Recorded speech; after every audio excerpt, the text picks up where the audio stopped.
lights on for the Tyler Bright and Early podcast. I'm your host, Tyler Bright, PBJ Productions' official flagship podcast for all things college football centered. You can follow us on all of our social media platforms. We're on Instagram, we're on Twitter, we're also on TikTok. You can listen to us on Spotify or you can watch us on YouTube. Make sure to subscribe so you can follow all things Tyler Bright and Early. Let's jump right into it. We'll talk about the second half of the Big Ten win totals and kind of go some heavy hitters right off the bat. Starting off with Ohio State. Their win total set at 10.5. The defending national champions of the college football season in 2024, trying to come back at it and defend their title. But they have a lot of talent that they lost. They lost almost half of their draft class was drafted in the first two rounds. That is insane.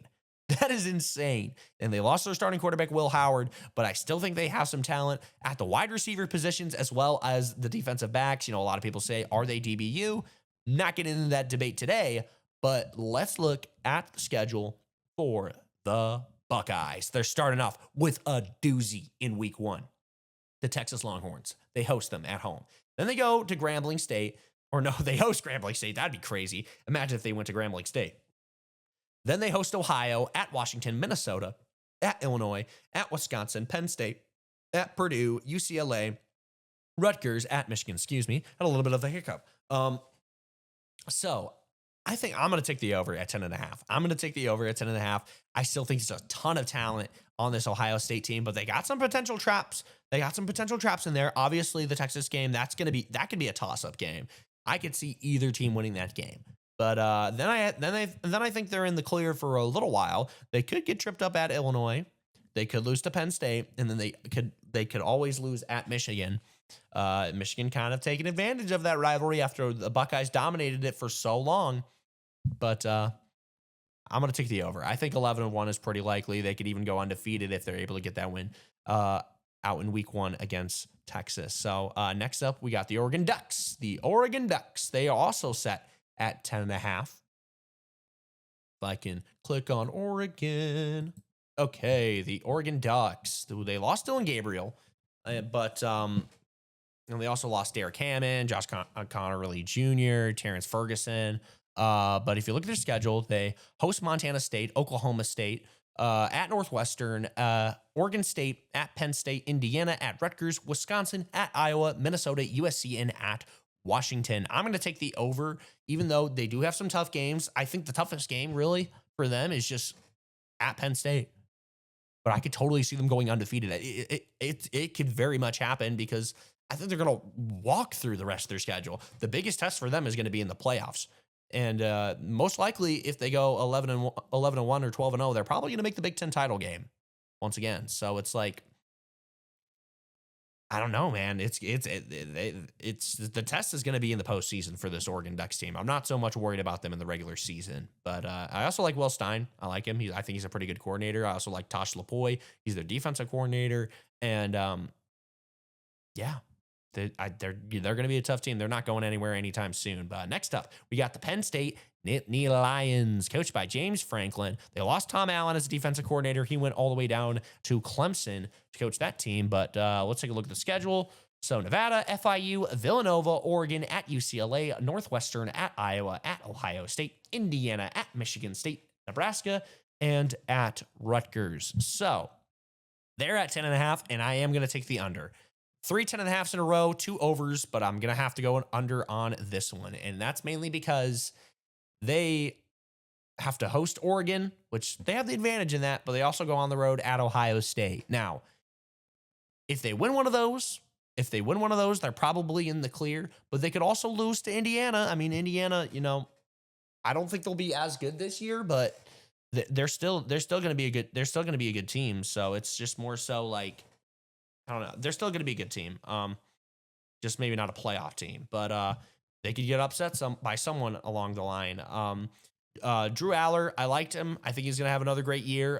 He needs to do better in these big time games, though.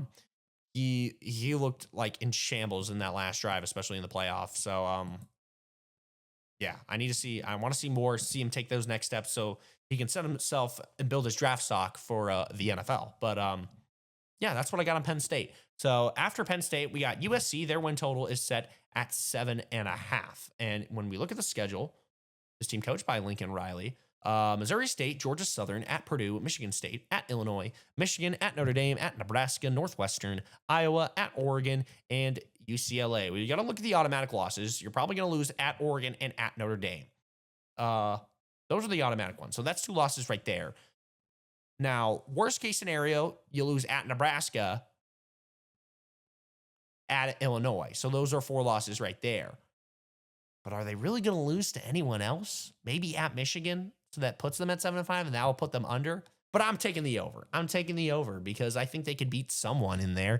I can see them winning at Nebraska. I can see them winning at Michigan. And the Notre Dame rivalry is it's a strong rivalry enough where anyone can win that game if they're really focused on that. So I don't know. Are they going to be more consistent at the quarterback position? They lost Miller Moss. He transferred over to Louisville. D'Anton Lynn, I really like him as a defensive coordinator for USC. I want to see them to kind of take those next steps. But is USC going to be on the hot seat if they go 8-4? They could be, just because USC has such a strong tradition. You know, they were one of the most dominant teams in the early mid-2000s, owning college football with Pete Carroll, Reggie Bush, Matt Leinart, Palomalu. There's so many more names that you can name. Lendell White, so many just dogs that were on that USC team, but that's not what we're talking about here today. I'm taking the over. I think 8-4 is more likely than 7-5, but I think that's a pretty fair win total to be set at. So next up, Washington Huskies. So the Washington Huskies, they host Colorado State, UC Davis, at Washington State, Ohio State, at Maryland, Rutgers, at Michigan, Illinois, at Wisconsin, Purdue, at UCLA, and Oregon. And 6.5. This one can kind of go either way. If you look at the automatic losses, you're losing Ohio State, you're losing on the road at Michigan, you're losing to Oregon. So those are 3 that I just named off right there. But when you look at the rest of them, Illinois is going to be a tough one too. But that's 4, and it's set at 6.5. I can see 7-5. It's not completely out of the realm of possibility. So I'm taking the over.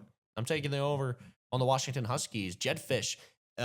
Now, Jedd Fisch is is he going to stay there? Is he going to stay at Washington for a long time? Is he going to stay there a little bit longer? Because I feel like Jedd Fisch kind of just jumps around at a lot of different places, whether he was in the NFL or in college as a coordinator and as a head coach. You know, he hasn't really stayed anywhere very long. So is he going to stay a little bit longer to see a 3rd season at Washington? I don't have the answer to that. I really don't. But I'm taking the over on Washington this season. So next up is UCLA. And UCLA, coached by Deshaun Foster. I hope he had a better media day. I didn't watch Big Ten Media Day in 2025, but I hope he had a better media day than he did in 2024. All jokes aside, I like Deshaun Foster, but he's in such a tough position. He's in such a tough position. The other transfer from Tennessee, the quarterback Nico, I am Olivia. I'm sure I butchered that. I'm sorry. But let's take a look at the schedule. So they start off with Utah, at UNLV, New Mexico, at Northwestern, Penn State, at Michigan State, Maryland, at Indiana, Nebraska, at Ohio State, Washington, and at USC. So their win total is set at 5.5. I'm taking the under because mainly I could see them losing to Utah. I could see them using at UNLV. I really like UNLV. I'm not doing the group of 5 win totals, but UNLV, I think, has a potential team that could make the playoff. I love Dan Mullen. I liked what they were able to do last season, and just building on that, now having Dan Mullen an offensive mind, maybe he can help fit better with Alex Orji or Tommy Calandria, whoever they decide to start a quarterback. It's probably going to be Orji is my prediction. But yeah, I'm not super high in UCLA. Honestly, Foster might be having some hot water coming up soon, but yeah, that's the Bruins. Don't really have much on them. Wisconsin. So they're coached by Luke Fickell. He's in his 3rd season, and I just don't understand the identity of this Wisconsin team. But before I get into that, the schedule, they host the Miami Redhawks from Ohio, Middle Tennessee, at Alabama, Maryland, at Michigan, Iowa, Ohio State, at Oregon, Washington, at Indiana, Illinois, and at Minnesota. Their win total set at 5.5 as well. And you look at the automatic wins is probably Miami of Ohio, Middle Tennessee, maybe Maryland because it's at home. That's it. I think that's it. That's only 3. I'm taking the under because I think they could go 5-7, but ah, I just don't understand. I just don't understand what Luke Fickell's doing with this team. They've been air raid for the past 2 seasons, and now I feel like college football has kind of evolved to that point where any team can run any scheme. I don't think that's the. I think I don't like. I agree with that sentiment, but it's how you're kind of producing that with your team because scheme doesn't really necessarily matter. It's the players that make the scheme.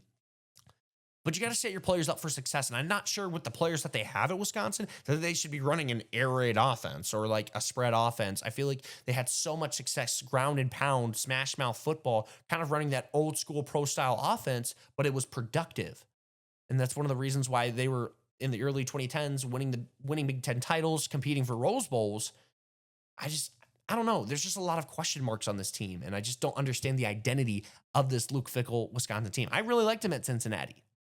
I'm not liking them so much here at Wisconsin. Under 5.5. Next up is Rutgers. So the Rutgers Scarlet Knights. They host Ohio, Miami of Ohio, Norfolk State, Iowa, at Minnesota, at Washington, Oregon, at Purdue, at Illinois, Maryland, at Ohio State, and Penn State. 5.5. I could see them getting it over. I could see it. I got to look at losses. You're probably losing on the road at Minnesota. You're probably losing to Iowa, Oregon, at Illinois, at Ohio State, and Penn State. So I don't know how many I named right there. That might have been 5 or 6.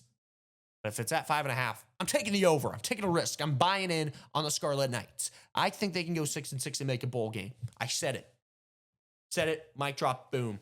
There we go. How about those Scarlet Knights? I like Greg Schiano too. 17 season.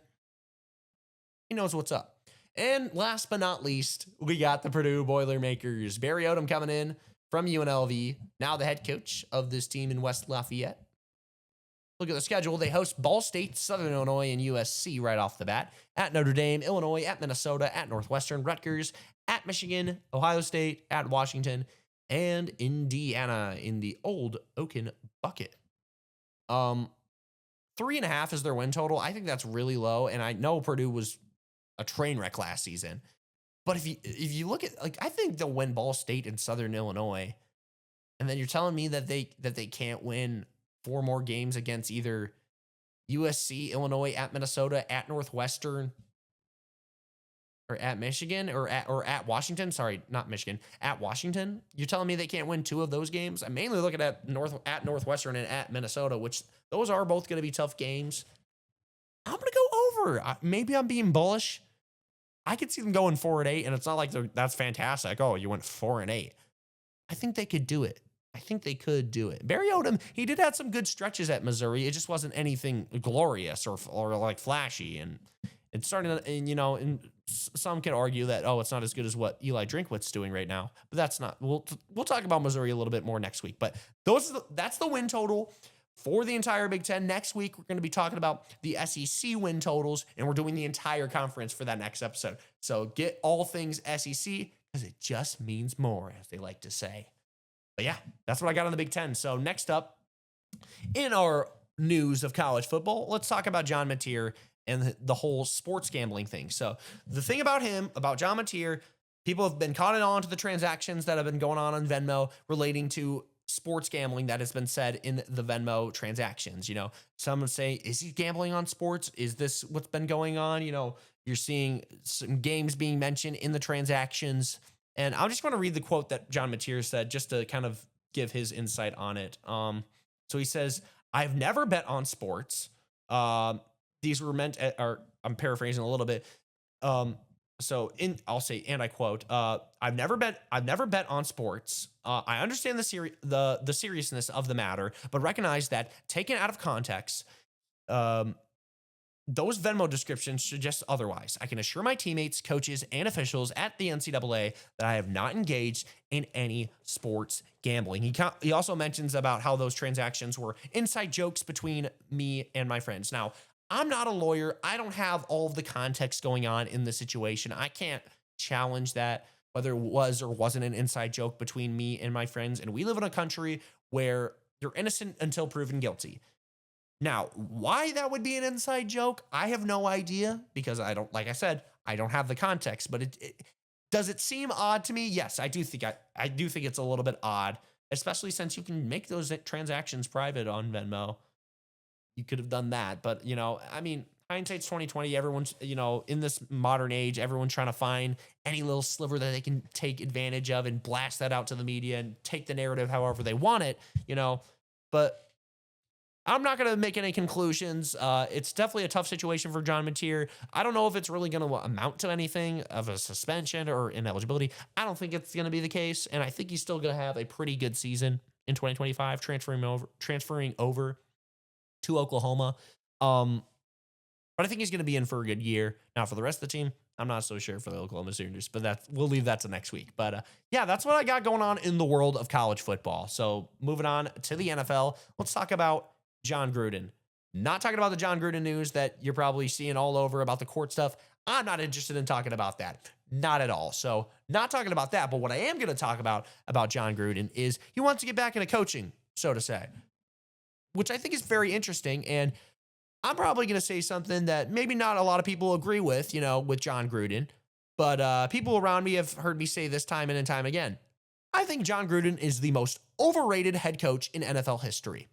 Yes, I said it. I think he is. I really think he is. And he's a Super Bowl winning coach. So people say, oh, Tyler, how can you say that? Well, let's just take a look at it. His record, his first time with the Raiders was 38-26. That's not world beating. That, you went 8-8 your first two seasons. Then you went 12-4, 10-6, and 12-4. That's a pretty good 3-year stretch from 2000 to 2002. You went to the AFC Championship game in 2000. You lost in the Tuck Roll game, which, oh my gosh, does the media love to blow that up? Oh, if they switched it up, if Oakland actually won that game, they would have won the Super Bowl. There is so much hypothetical and things that could have gone differently. You can't just automatically predict that. You can't. You can say they have a good shot to win the Super Bowl, but we really don't know because they didn't win that game. They lost that game because of the Tuck Rule. I will agree they probably got screwed, but you can't make those assumptions. And then he goes to Tampa Bay in 2002 and wins the Super Bowl against the Raiders. Yeah, because he knew the entire playbook. He knew the entire playbook. He knew the entire coaching staff and what they were going to do, their tendencies. And then he also knew the players and what their strengths and weaknesses are. So of course they're going to dominate in that game because I'll give them credit. Tampa had one of the best defenses of all time in 2002. And Gruden did make that terrible offense into a decent, mediocre offense. So he was able to do that. But past that season, 7-9, 5-11, 11-5 with a loss in the first round of the wild card, 4-12, 9-7, loss in the wild card once again, and then 9-7 in 2008. And then he gets fired. Then that's 57-55. That's not fantastic. That's not Hall of Fame numbers right there. Then he goes 4-12 in his second tenure with the Raiders, 7-9, 8-8, and 3-2 before he resigned. That's nothing crazy. That's nothing crazy coming from a coach that is so praised, I feel like, in the media because because of his personality. He's got a fantastic personality. People love the Chucky persona. He was a great color commentator when he was on Monday Night Football. But I feel like he just gets talked about all the time, and I'm just like, other than having a great defense that he inherited, what did he do? He won a Super Bowl against a team that he knew all their tendencies and their playbook. I think he's overrated, and now he wants to coach in the SEC. I don't think so. I wouldn't hire him, especially since he's never been a head coach at the college level. Well, we've seen coaches, and yes, we've kind of seen that blur a little bit throughout the years. We're seeing more and more of that of former pro coaches coming to college, Bill Belichick being one of them. But I'm not buying it. And what program would hire him? What program would hire him? Mississippi State or Kentucky? Because we'll talk about more next week about SEC teams that could potentially fire coaches, but I don't think he's going to be fantastic if he inherits one of those programs. So I don't know. I'm not a big Jon Gruden guy. I love him as a personality. I love his persona, and I love him in the media and what he's in, as a color commentator. I thought it was fantastic, but as a head coach, I think he gets so overrated, and that's just my take. It's just my personal take. But now in the final segment of our show, kind of staying in the world of college football, But we're going to talk about the top 10 worst uniforms, in my opinion, of all time in college football. I didn't really get a bunch of uniforms that were way back in the day because I give them a little bit of slack because it was a different era. Maybe they like this, but like this is, I think, these are uniforms that I think no matter what the era was, they're just not good. They're just not good. Not good. Not good uniforms. So starting off with number 10, I'm going to go with the Georgia Bulldogs Pro Combat uniforms. So the actual jersey design itself with the black number and the white outline and the red jersey, that I don't actually mind. There are two things wrong with this uniform, though.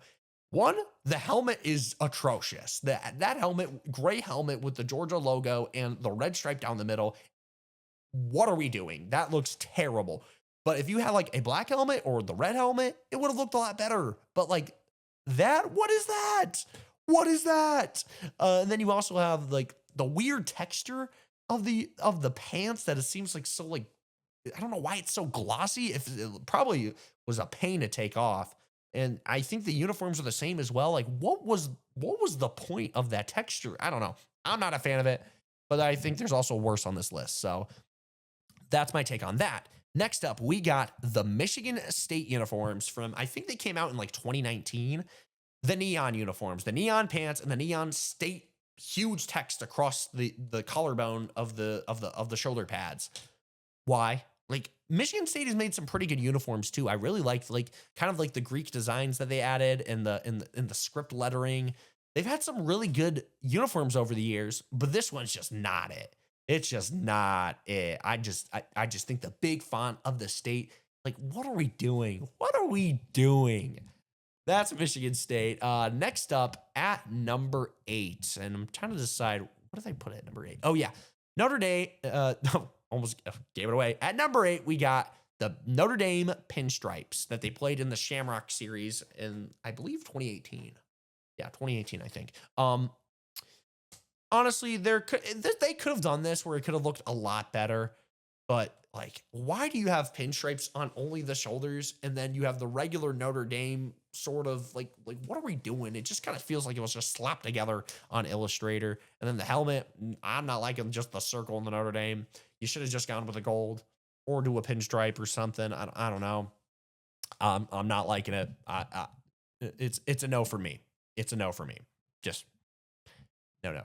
Coming in at number 7, I'm going to go with the Wisconsin Badgers UW uniform. I don't even mind the color, like the brown pants. Like it's not necessarily my personal choice that I would go with, but I don't necessarily mind that, but it's the UW. Like what are we doing? Like that, like the UW on the helmet and the UW on the chest, like it looks like that uniform came out in 2019, given the 150 patch. Just no, what are we doing? Like you could have had something going if you had just like the regular Wisconsin W that they had. It probably would have looked that bad, but you decided to do that and just slap it all together. I don't know. Not liking it. No. Then next up, what are we at? I think number 6. Number 6. Yeah, number 6. I'm going to go with these Ohio State uniforms in 2011. It just kind of feels like this is like what someone made on like those like create your own teams, team builder on college football. That's what that looks like. It just looks like someone slapped it together on team builder and just called it a day. It's just super generic and just super bland and like just doesn't mesh well together. It just feels like colors that are just like, I don't know. And I'm not huge on the helmet either with the stripe. That stripe is huge, by the way. That middle stripe down the helmet, it just seems very big for no reason, really. It feels like they're trying to go with like some like futuristic kind of look, but it just doesn't hit. Just does not hit. So, next up, I got the 1930s Colorado Buffalo retros. I don't know what year they wore this, but I just saw this and I was just like, what? Like, what are we doing? Now, even if they did wear these in 1930, it probably looked a lot better, but you could have made it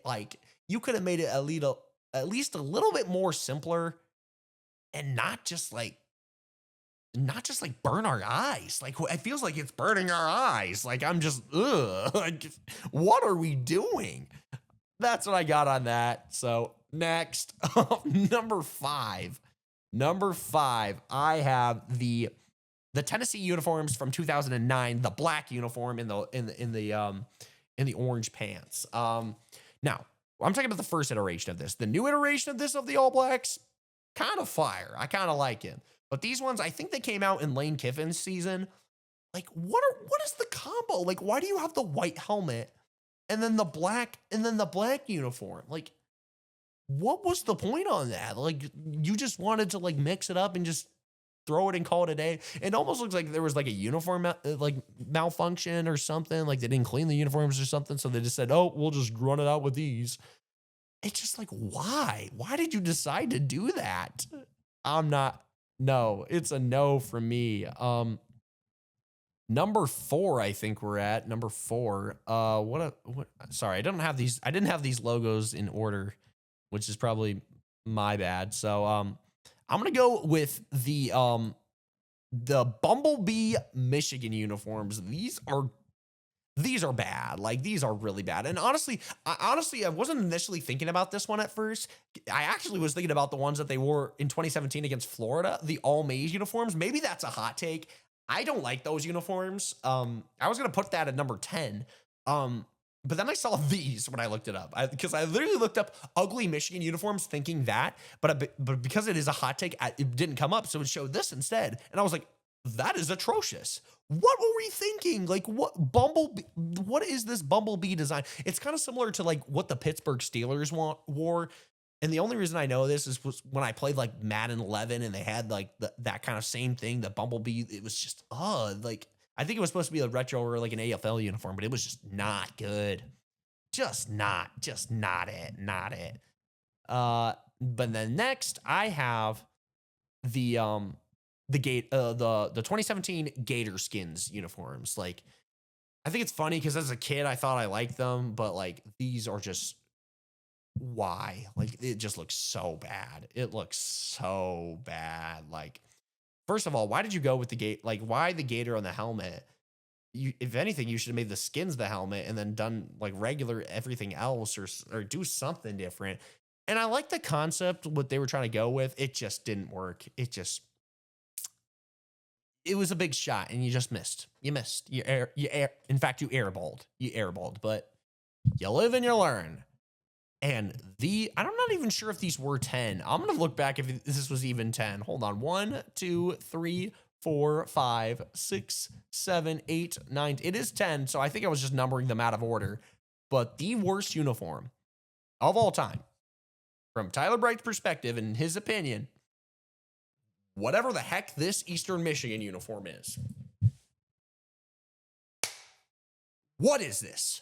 What is this? What are we doing? First of all, like, I'm guessing they're called the alarm clock uniforms because that looks like the lettering.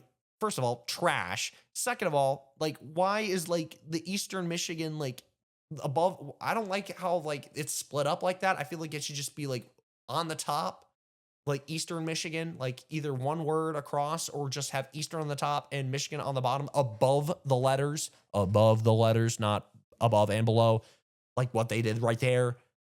Just not it. And then what is the yellow on the sides? Like, what does that have to do with Eastern Michigan? Like, just not it. But that's what I got. Those are the top 10 worst uniforms of all time. Let me know if you want to see any more bad uniforms or any other fun stuff. But that's going to do it for today's episode. Make sure to follow us on all of our social media platforms. You can listen to us on Spotify and you watch us on YouTube. But that's going to do it for today's episode. So long.